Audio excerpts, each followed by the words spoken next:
Are you saying that by the end of this 4 years, there will be no more sanctuary cities? No way. Okay. No way. No more sanctuary cities. I wouldn't even say 4 years. I'd say give it to the end of the year. Sanctuary cities are over. There are no more sanctuary cities as far as the federal government's concerned. What a sanctuary city means is they are harboring criminals. They are harboring illegal aliens.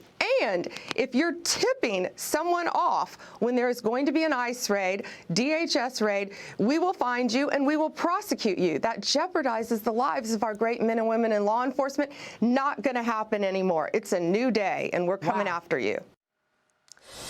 And that's U.S. Attorney General Pam Bondi with me on Friday on Mornings with Maria on Fox Business with the Trump administration's plans to crack down on sanctuary cities, protecting illegal individuals committing crimes. But late Saturday, a federal judge put a temporary block on President Trump's use of the 18th century Alien Enemies Act. This act would allow swift deportation of alleged Venezuelan gang members, ordering all flights en route to Venezuela to return gang members to turn around and head back to the United States. Joining me now with more is the chairman of the House Judiciary Committee, Jim Jordan. Mr. Chairman, thanks so much for being here. You bet. Good to be with you. Are these flights now on their way back to America with all of these Venezuelan gangs? Yeah. Yeah, that's my understanding. This judge says, don't send the hardened criminals back to where they belong. Bring them back to the country so I can evaluate them. And again, this is the same judge, by the way, Maria, who a few years ago, when there was information taken to the FISA court that was false, the guy who falsified that information, this lawyer, Kevin Kleinsmith, basically, Judge Boasberg gave him a slap on the wrist. So this is that same judge. Don't let the hardened criminals leave, even though the head of the executive branch, Article 2, Section 1, says executive power shall be vested in a president of the United States. This is his prerogative. He followed the law. He did this. This judge says, no, no, no. Bring the hardened criminals back. Bring the gang members back. And we're going to have a hearing on it. I think it's set for next Friday. So, yeah, this is kind of ridiculous. But frankly, we probably should have suspected this from a judge who did what he did with Kevin Kleinsmith and that whole FISA court stuff back during the fake Trump-Russia collusion baloney. Well, I'm glad you brought it up. I was going to bring it up. Judge Boasberg sat on there as the presiding judge on the FISA court. It's the judge who gave the FBI lawyer Kevin Kleinsmith a slap on the wrist and basically, what did he do? He manufactured evidence used in the Carter Page FISA application that defrauded the court. So should we just expect constant pushback and resistance from this judge because he doesn't like Trump and has been trying to undo Trump for years?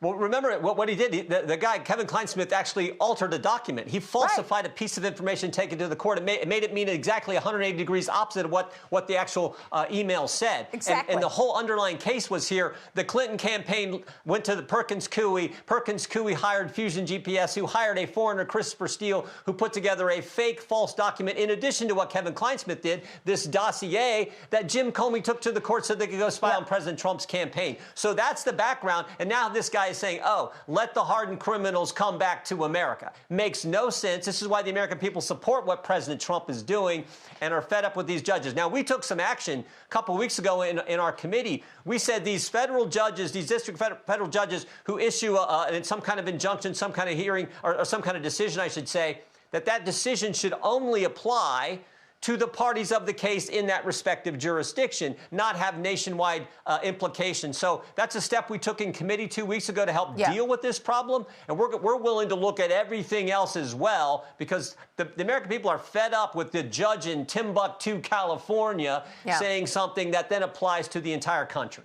And, of course, the entire country now will have to watch to see if these hardened criminals or these alleged Venezuela Tren de Aragua members, gang members, are going to be back on the streets in our big cities. But I want to get back to what you're doing at Judiciary Committee, because you sent 7 subpoenas to the FBI. You're trying to get into this politicization and remove politics from our law enforcement agencies. Have you heard back? What were the subpoenas? Tell us about that.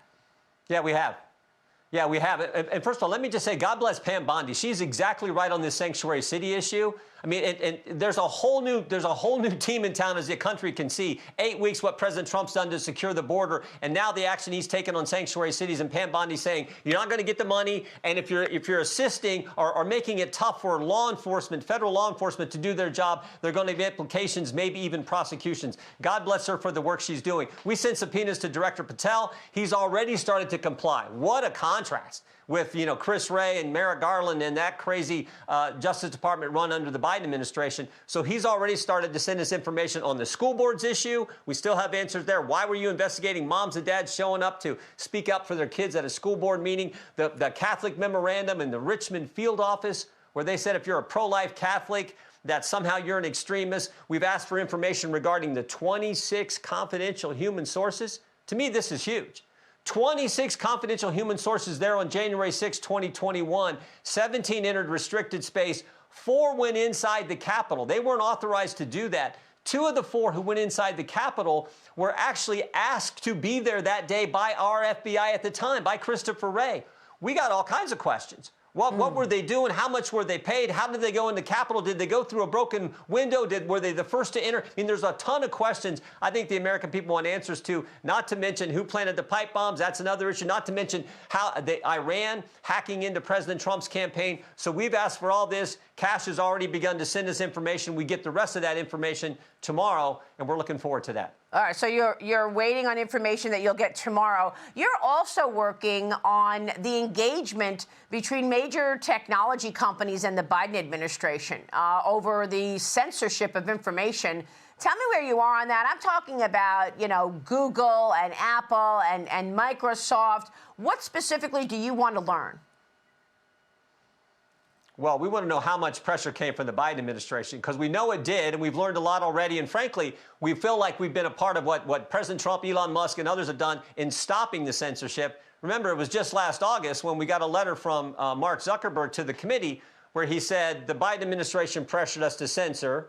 We did it, we're sorry, and we won't do it again. And they've now subsequently changed policy, and they've now followed the same policy that Elon Musk has at Twitter, and that policy is basically embrace the First Amendment, for goodness sakes. The best way to deal with false speech and wrong speech is more speech. So that's what's happened thus far. But we're also interested in what's happening in the AI realm. What did the Biden administration do to pressure tech companies when they were rolling out their AI models and how that works? So we're looking at that issue. And frankly, also, we've sent letters to the European Union. We've sent letters to the United Kingdom and tech companies asking what is happening with the Online Privacy Act that took place in Great Britain, the Digital Services Act in the EU, and how is that impacting American speech, because they're applying these standards in a global fashion. We think the First Amendment, as one of our witnesses said in a hearing last week, she said the hallmark of Western civilization is the ability to debate. And if you can't debate, if only one side's allowed to speak, the alternatives to settling disputes is frightening, and we never want to go there. So this is really, we think, really important. Protecting our liberties, and the most important liberty we have is our right to speak. Because if you can't speak, you can't practice your faith, you can't share your faith, you can't petition the government, and you don't have a free press. It's the most important right we have. And so our committee is focused on protecting that fundamental liberty. All right. We will be watching your work, Mr. Chairman. Thanks so much, House Judiciary Committee Chairman, Congressman Jim Jordan. Thank you, sir. Hey, it's Will Kane. Click here to subscribe to the Fox News channel on YouTube. It's the best way to get our latest interviews and highlights. And click to subscribe to the Will Kane podcast for full episodes right now.